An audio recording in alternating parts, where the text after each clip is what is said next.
Welcome to the Be It Till You See It podcast, where we talk about taking messy action, knowing that perfect is boring. I'm Lesley Logan, Pilates instructor and fitness business coach. I've trained thousands of people around the world, and the number one thing I see stopping people from achieving anything is self-doubt. My friends, action brings clarity, and it's the antidote to fear. Each week, my guests will bring bold, executable, intrinsic, and targeted steps that you can use to put yourself first and be it till you see it. It's a practice, not a perfect. Let's get started.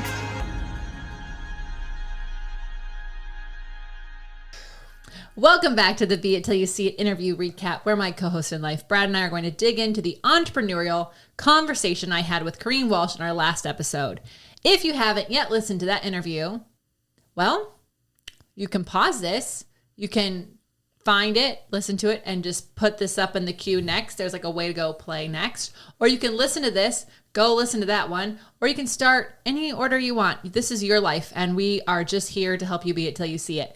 That's true. It's literally what we're here to do. Okay, hun, guess what's happening? Tell me. Oh, you know. I know. Okay. It's coming up in 5 days. 5 days. All right, y'all. I am on a mission. I'm on a mission because I want to help you be it till you see it. And I know that it is so easy to be inspired to hear all these takeaways and then go to put things in action. And then some days you don't feel motivated to do what you want to do. And other days you just feel like the world's against you. And also there's that whole situation on how long does it take to like make this become something that's routine. So I have to think about it because decision fatigue. And anyways, I'm about to blow your mind for free on September 7th in our Myth Busting Habits webinar. Again, it's free. It is on September 7th. There is a 3-day replay, and y'all can join me on this, hopefully live. I really hope so. We try to pick a time that most parts of Australia are awake. Sorry, Perth. I just don't even know what time zone you're on. I love you, and I really am trying. But if I go too much later, then we lose all of Europe, all of it. And so this is the best we can do. It's a 1-hour webinar. You go to onlinepilatesclasses.com/habits. That's onlinepilatesclasses.com/habits to sign up for this free webinar. Plural. Yeah, it's plural. Yeah. Yeah, it's also in the show notes. Just click the link in the show notes. You just do the little swipey up thing and like hit it, and you can sign in. It's because it's free. You don't even have to have your credit card handy. You can do this on your phone. And then set a time to watch it if you're not going to watch it live with us, because there's a 3-day replay only. Yes. But it's going to be a lot of fun. And I want you to join live if you can, because I would like you to say, this is what I've been trying to make happen and I can't make it happen. Let's break it down. We're going to have time to do that with everyone's desires. So anyways, I'm ready. I'm excited. I mean, I think it's going to be great to dig into how we actually make habits. I think that you are actually going to really love it. I haven't, to be honest, y'all, while we live together, work together, and we are married, I haven't really been sharing a lot of this with him. No. He just hears me chat about it with the team. I'm like, we got to do it like this. We got to do it like this because it's going to help people make it easier, make it a habit. And they're all just looking at me like I'm crazy. And so everyone's going to get their mind blown on September 7th. Mind blown in the best way, kind of mind blowing up version. So anyways. I love it. What was our question this week? Yeah, we actually had a great audience question this week from Helen Lanfear. She DM'd us on the IG, on the Grammage. Be It Pod is our handle for the podcast on IG. And you can ask any question that you want from us about anything, and we will happily work it into episodes that are coming up. Life, business, romance, Pilates. Spicy. I love dating advice. It's really fun for me. Today's question from Helen Lanfear is, what are your favorite books that you would recommend? Yeah. Okay, well, you go first. Okay, cool. So as you know, I'm a process guy. That's like my jam. I definitely like the idea of getting out of the way and letting automation take over. So we use a tool for our project management that allows us the option of replacing ourselves, and that's a weird idea, and that idea is explained in detail in a book by Ari Meisel called The Replaceable Founder. That was very inspirational to me. It's a quick read. It's a short book. It's an easy audio listen. And the general idea is create a systematic approach to the things that you're doing so that you can think through how to do it well, right, easy, whatever, and then how can you replace yourself in that. Now, whether you're replacing yourself with full-blown automation or you're replacing yourself with another person on your team who's joining your team, the idea is as the founder of a business, you can't do it all, and you basically need to swap yourself out in a way that is manageable by somebody else. So that is an amazing book for all you entrepreneurs out there that I would recommend. Cool. And you know what? Even if you're not an entrepreneur and you are someone who has a lot of things to do and you are wishing that people would help you around the house, around your life, around things, I still think it's worth watching, reading. You watch it, you read it, or you can listen to it on Audible because you can think about, gosh, I can never have someone who cleans my house the way I clean my house. Well, you can. If you do this approach from that book. So just for the non-entrepreneurs out there, that's still a good read.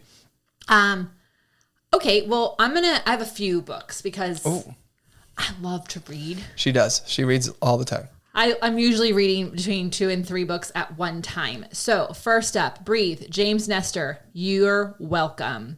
Changing your life, you're freaking welcome. I am actually taking a breathwork certification because I'm obsessed with this book. So I don't care if you're into Pilates movement or not. It is awesome. Next book that I recommend to everybody is... Everybody. That's how many people. The Big Leap by Gay Hendricks. If you do listen to that one on Audible, I highly recommend at least 1.4, maybe 1.5. He is like a grandpa reading you a story. And the reason I say listen to it is if you are someone who's a perfectionist overachiever who's super hard on yourself, you're going to read that book with this tone of voice that's a little bit like judgy. And I like his voice is he's grandpa and he's like giving you stuff, but it does need to speed up a little bit. And it's all about how we get in our own way when we get outside of our comfort zone. So we all are told life happens on the other side of the comfort zone, but then it's scary. And so some of us like self-deprecate when that happens to bring ourselves down. We worry. Sure. I'm a worrier. As soon as something goes good, I start worrying about something else that's going to go bad. And I've been, I don't know, I'm patting myself on the back. I'd say I've been doing pretty good since acknowledging that. But there's a bunch of other things. Maybe you pick fights with people when life is going really good, then you get a fight with someone. That's called upper limiting yourself. So highly recommend that for anyone who is wanting to be a recovered perfectionist and overachiever. I'm going to keep going because this is my show. I also really am super, super into, as far as business books go, I've just started The Messy Middle and obsessed. Obsessed, everyone. Yeah. It is. I just downloaded that. Haven't started it yet, but I know. She told me yesterday, you got to read this book. Got to read this book. I'm like 9 pages in and it's like making my whole world make sense because we're in the middle right now. And sometimes I just feel like it's like a freaking bipolar of emotions. It's like up, it's down, it's up, it's down. And then you just go, oh, that's actually how business is. So for those of you who are trying to make something in your life a business and you're like, some days are good, some days are hell. Yep, you're in it. Welcome to the middle. So I just wanted something that would like make me feel good about myself. And then lastly, as this is coming out, towards the end of it's like, what is it? Almost the fourth quarter. It's called The Art of Gathering. And it is by Priya something. Her name's not coming to me, but she's amazing. I heard her on Brene Brown's podcast. And to be honest, Priya Parker. Thank you. Priya Parker. The Art of Gathering, how we meet and why it matters. Yeah. So it literally goes into details about having, like, if you're going to have a small dinner party, what are the size? And this is not like Susie Homemaker, what are the size? It's like, what are the size? The size of the party. Like if you're having, what is the size of the party? What is the size?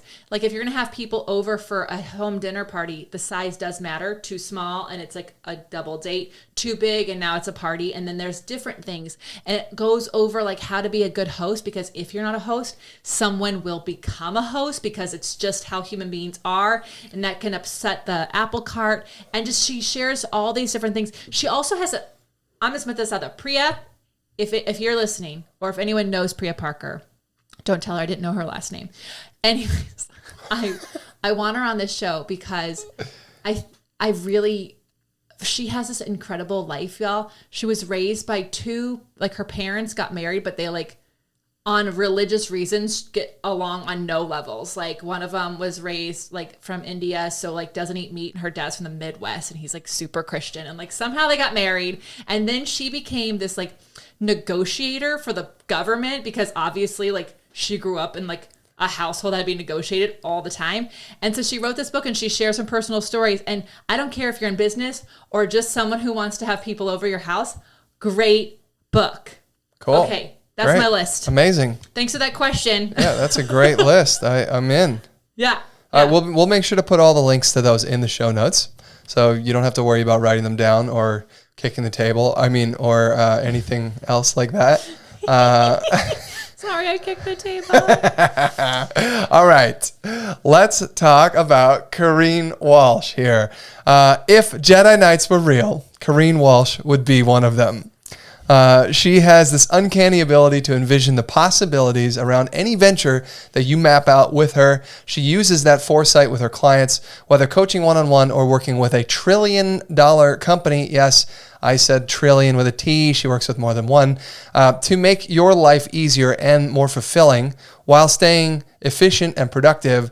Her coaching has changed our lives, and we are so lucky to have been able to coach one-on-one with her, because she works with C-level execs from these massive, massive companies that have, 10,000 employees and stuff like that. So having her take a look at what we are doing was mind-blowing. So clearly Brad writes the bios on these because I have no idea what a Jedi is. I definitely referenced Star Wars in there. I can't wait for her to hear this. Kareen definitely changed our lives. And this is like the power of just being connected to people and also believing that everything happens for you. Like what we got to do with her in 2020. I mean, I can't even imagine how it would have happened the other way that was planned. It was totally different. So anyways, that has nothing to do with this podcast, but just a side note of like, she did change our lives, and you just got to trust how all the dominoes fall. So here's something I want to talk about that I loved. What role do you want to play in your business? You talked about this a bit, and she went into like details on like, evaluating it and all this stuff. And when we say she changed our lives, y'all, I used to be the CEO of our companies, and I had crazy imposter syndrome around it. It was really like causing me stress and anxiety. Everything I would read about CEOs. In fact, I was actually listening to Brad's current CEO coach. Like I had downloaded all of his freebies. I listened to every podcast he was on, and I was like, okay, I'm learning how to hug a cactus and be a CEO. And I just hated it. And when we met with Kareen, she had us do this simple thing. And when we did it, Brad's a CEO. I was like, she's like, by the way, have you thought about switching roles? Yeah. Or like, can we do that? Can we do that? Can I not be the CEO of my own company?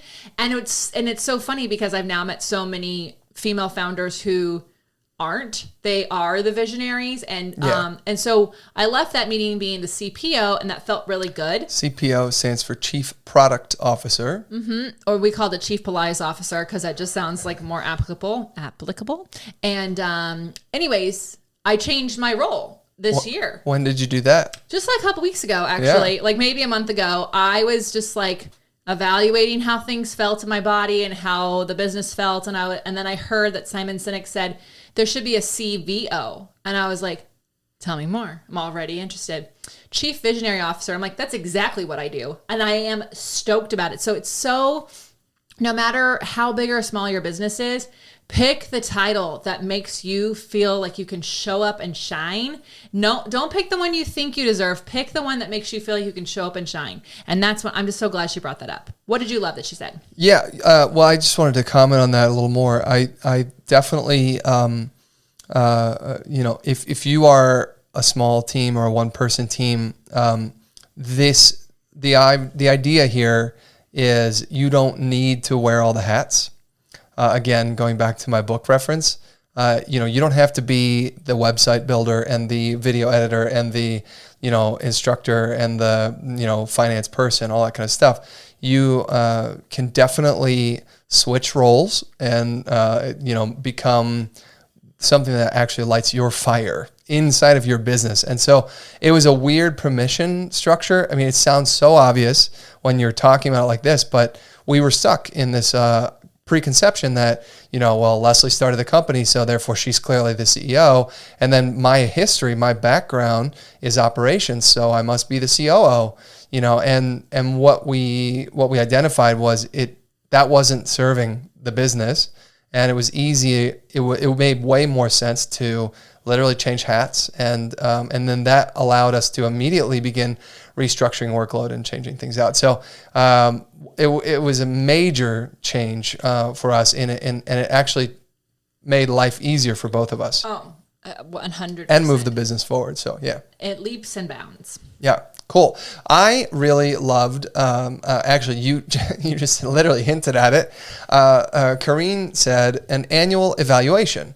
And I thought this is interesting to, how often do we, just keep living and doing and whatever, and we don't actually take a moment to look back at our last year and evaluate, right? And what she was specifically referencing was her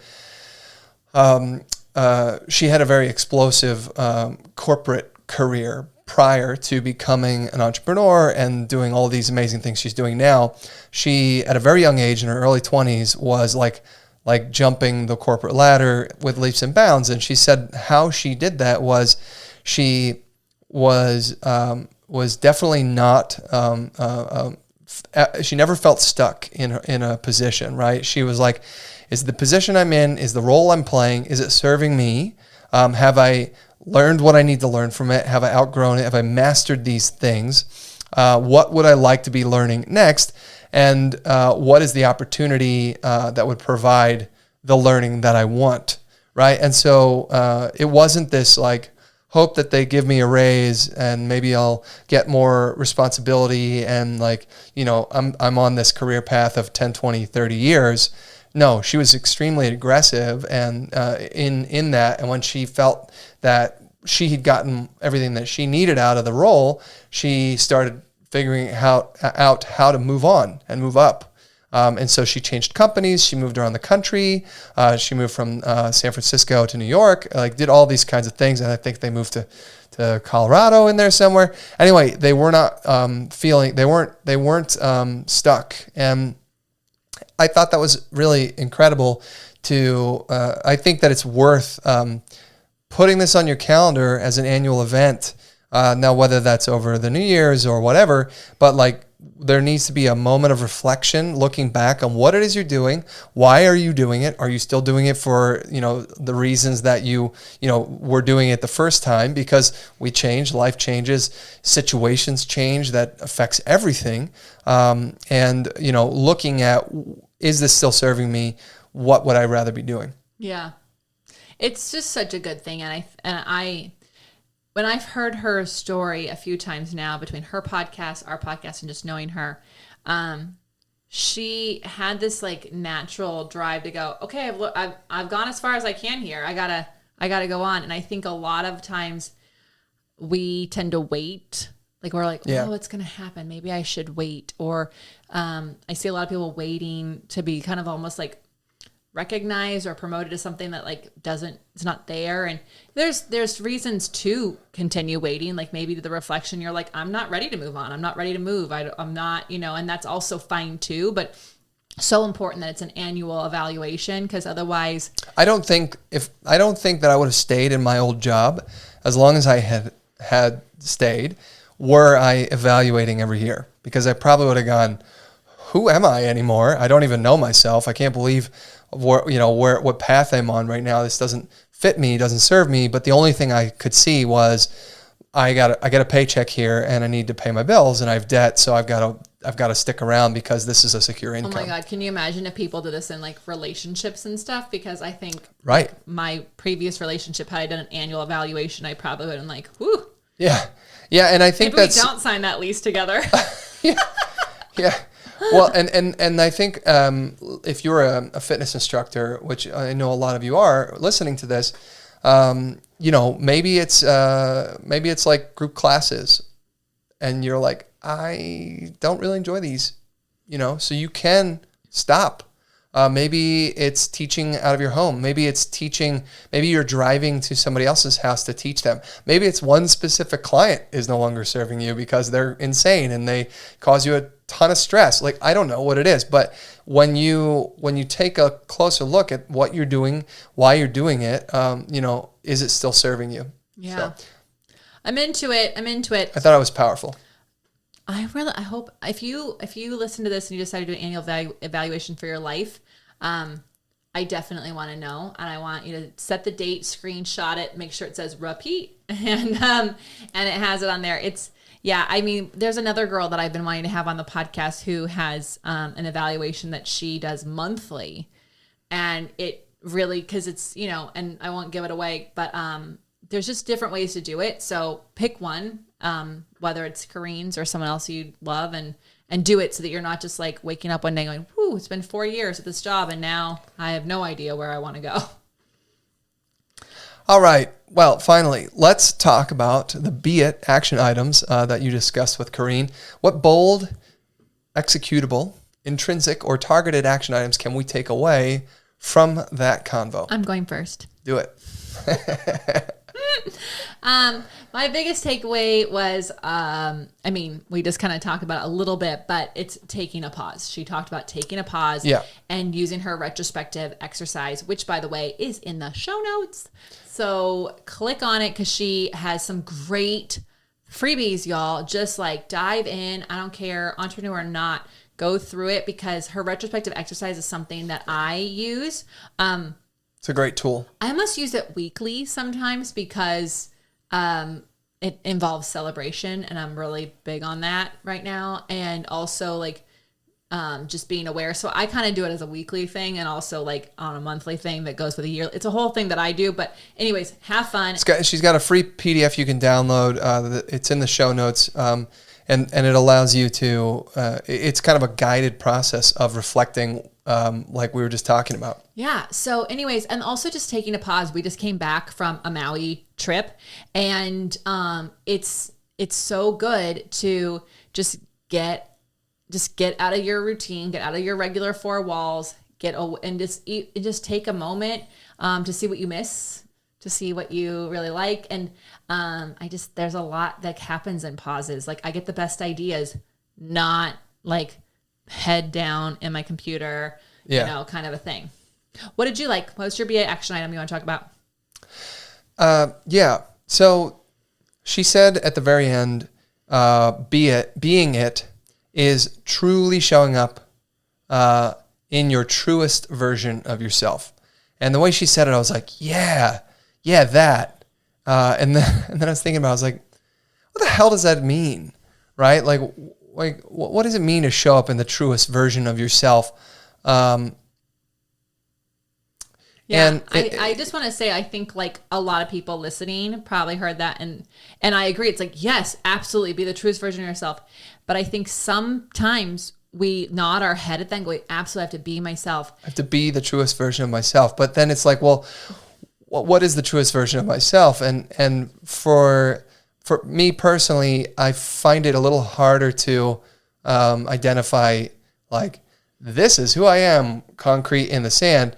But I found it a lot easier to reflect back on situations where I clearly knew I was not being the truest version of myself. For example, my old job. We did a lot of things with my old job that I wasn't comfortable with when it came to morality and like contracts and partnerships and all this stuff, and I'm not going to get into the specifics of digging up, all of this old stuff, but the truth is, when I was doing my job, I consistently disagreed with my boss. Consistently. For years. And I was like, that's not how I would do it. That's not how I would do it. That's not how I would do it. Right? But again, I felt like I need to get paid and I'm here to do a job, and I told him I would do it, so I'm going to do it. But then the way that we went around doing it, I was not excited about. And it caused me stress and it caused me anxiety sometimes. And sometimes it wasn't like we weren't out there intentionally, messing people over, but it also, like, sometimes it was like, if I'm going to hire a team and I'm going to let the team do, work together, I'm going to let the person who's running that team hire the team instead of me hiring them and going, you work for her now, right? And because then now you're saddling two people together, they might not actually work well together. Stuff like that. There was so many situations where I was like, that's not how I do it. Anyway, when I finally left that job, it took a solid 6 months for me to decompress and decide what was a normal amount of stress again, and then move forward with running my own businesses, and then eventually joining Lesley. And now today it's a night and day difference between who I was even 4 years ago and who I am today, even though I'm doing actually quite similar things, and the process of how I'm doing it. It's just now the way I'm doing it fits with who I am. So that was a long-winded response to how do you identify the truest version of yourself. But I think that you can look at what made you uncomfortable in the past and you can at least start there. Yeah, I think that's actually, for a lot of people, it is harder to identify what is and versus what's not. And so, focus on what you're not. And then, you'll start to see the truest version of yourself. And also, I think, focus on your values. Like that, if you can get really clear on what your values are and what they're not, that really can help you show up as your truest self, because you won't change who you won't show up as having values that you don't or like normally resonate with. So anyways, that's another tip on that. But I hear you. It's really hard when you feel like I've got to do this for social media, or I've got to do this to get people in my classes, or I've got to do this. And one of the things I tell people all the time is like, do not wear a crop top on social media if you don't want to wear a crop top. Oh, I was just thinking about Erica Quest and her comment about wearing skimpy clothes, and is that her MO? Like, clearly that's not her vibe, and that doesn't make her feel comfortable, so she doesn't do that. Yeah. So like, honestly, if it is easy to figure out like what doesn't vibe with you, and then you can start to like look at things and get really clear, and maybe that's your own journey that you've got to go on the next few months. Is like, when do I feel like I'm actually the most truest version of myself?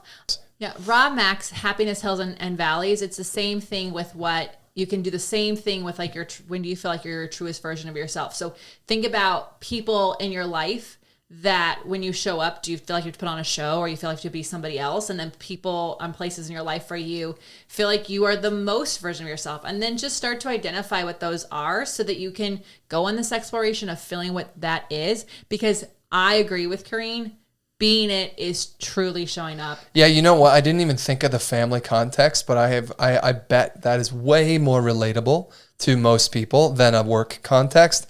Thank you. Yeah, and in most situations, there is like an obligation to be there and put on the smiley face and whatever. But it doesn't have to. You can limit the amount of time you're spending with family, if it really is a lot of butting heads. And if you're working in a job that you are consistently feeling like this is against my morality, the way we're doing things here, you can leave. Yeah. You can leave. And I know that it's a scary thing, but there are other options out there. And whether that is getting another job or working for yourself or whatever, the only way you're going to get out is if you start planning an exit strategy now.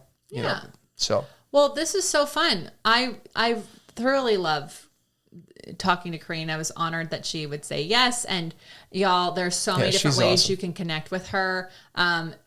Whether you're an entrepreneur or not, like you got to go and binge out on her Badass Journey podcast. She's got a new situation coming out, but there's some great episodes in there. So please check her out and, let us know what you're doing here. Okay. I'm Lesley Logan. And I'm Brad Crowell. Thank you so much for joining us today and all the days that you join us. We are truly grateful to do this podcast for you. Please screenshot this episode, put your takeaway on there, tag Be It Pod, and until next time, be it till you see it. See you soon. That's all I got for this episode of the Be It Till You See It podcast. One thing that would help both myself and future listeners is for you to rate the show and leave a review. And follow or subscribe for free wherever you listen to your podcast. Also, make sure to introduce yourself over at the Beit Pod on Instagram. I would love to know more about you. Share this episode with whoever you think needs to hear it. Help us and others be it till you see it. Have an awesome day. Be It Till You See It is a production of As the Crows Fly Media. It's written, produced, filmed, and recorded by your host, Lesley Logan, and me, Brad Crowell. Kevin and Belle at Desenio handle all of our audio editing and some social media content. Our theme music is by Ali at Apex Production Music, and our branding by designer and artist Gianfranco Cioffi. Special thanks to our designer Jaira Mondal for creating all of our visuals, which you can't see because this is a podcast, and our digital producer Jay Pedroso for editing all the video each week so you can. And the Meredith Crowell for keeping us all on point and on time.